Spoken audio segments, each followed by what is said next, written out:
Deux hommes visitent un musée sous la conduite d'un vieux guide chinois. Ils s'arrêtent devant une longue fresque.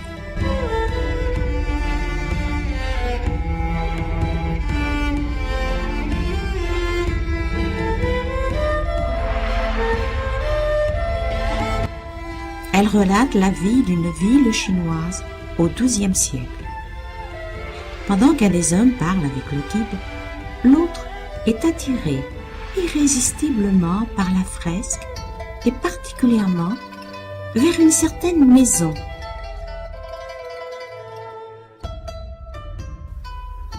Il y remarque en effet une jeune fille qui s'y cache et le regarde. À ses longs cheveux dénoués, il devine qu'elle n'est pas encore mariée, car en ce temps-là, après leur mariage, les femmes se coiffaient obligatoirement avec un chignon. L'homme est fasciné par la beauté de cette jeune fille.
Il lui semble alors que son corps devient très léger et qu'il s'élève dans les airs comme porté par un nuage.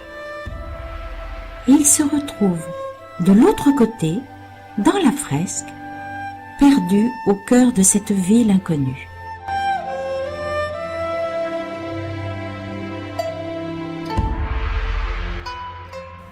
Il se retrouve devant la maison où se trouve la jeune beauté.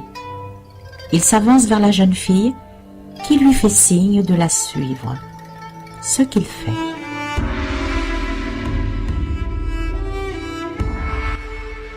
Elle le conduit dans le jardin de la maison et le présente à toutes ses compagnes.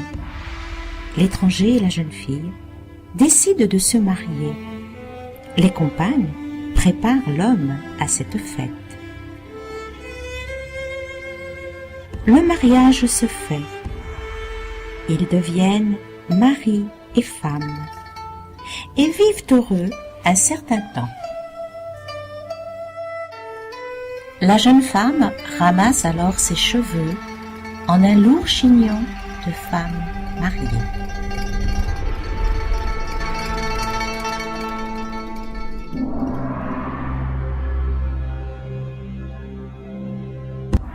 Soudain, hors de la maison, un bruit épouvantable, des pas lourds, une voix hurlante, pleine de fureur et de colère. La jeune épouse devient effrayée et dit à son époux d'aller vite se cacher.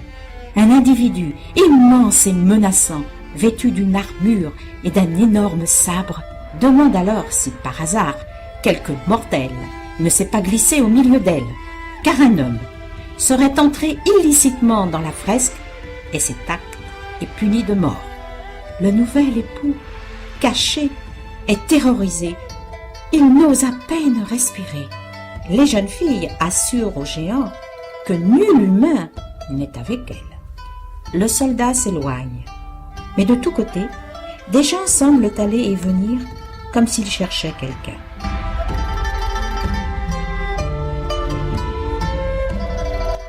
Pendant ce temps-là, dans le musée, l'ami du nouvel époux a remarqué sa disparition. Il en parle au vieux guide chinois qui lui répond. « Oh, il est allé chercher certainement du bonheur. »« Ah bon? Où donc? » ?»« Oh, pas très loin. » Puis le vieux guide s'adresse à la fresque. « Mais qu'est-ce qui te retient si longtemps? Il est temps de revenir.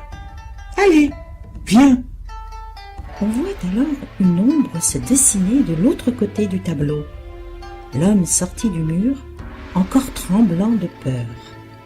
Les trois hommes, en regardant la fresque, remarquent que la jeune fille radieuse du tableau ne se cache plus et porte maintenant fièrement le chignon de la femme mariée. Le vieux guide dit alors: « Les visions naissent de ceux qui les regardent. Les rêves laissent peut-être des traces dans la réalité de ceux qui les font.